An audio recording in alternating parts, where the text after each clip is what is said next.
Hello friends, welcome back to my channel. तो आप सब ने जब लैब में वर्क करते हो तो उस टाइम आपने देखा होगा, आपने ब्लड सैंपल लिए होंगे। आपको लगा कि हाँ, ब्लड सैंपल तो हमने एकदम सही से लिया है। उसके बाद वो सैंपल क्लॉट भी हो जाता है। क्लॉट होने के बाद आप उसको सेंट्रीफ्यूज़ करते हो, बट जब आप उसको सेंट्रीफ्यूज़ करते हो तो फिर उसके बाद जो उसमें से सीरम निकलता है वो रेडिश रहता है। तो आप सोचते हो कि क्या हो गया, तो फिर वो ब्लड जो है हेमोलाइज्ड हो जाता है।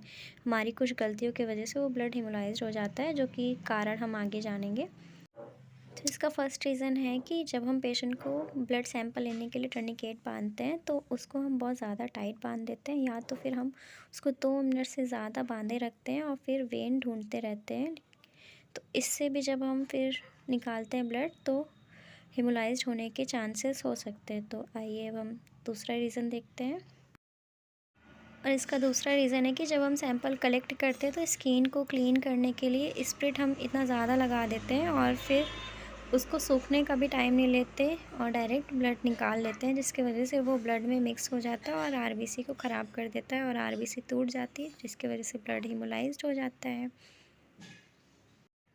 और तीसरा रीज़न ये है कि जब भी हम ब्लड लेते हैं तो एक बार में अगर नहीं आता है तो हम वही नीडल लेकर के दोबारा प्रिक करने लगते हैं। तो इससे एक ही नीडल से बार बार प्रिक करने से भी ब्लड हीमोलाइज्ड होने के चांसेस हो सकते हैं।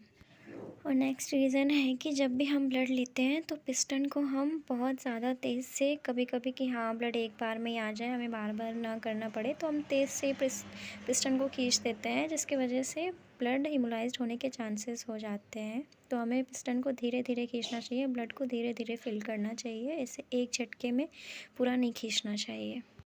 नेक्स्ट रीज़न है कि जब भी आप सैंपल को ट्यूब में डाल रहे हो तो उसको वॉल से, उसके ट्यूब के वॉल से टच करके धीरे धीरे डालें। और बहुत लोग होते हैं ना कि जो निडल से ही डाल देते हैं, तो आप निडल से कभी भी ना डालें, निडल निकाल के ही सैंपल ट्यूब में डालें।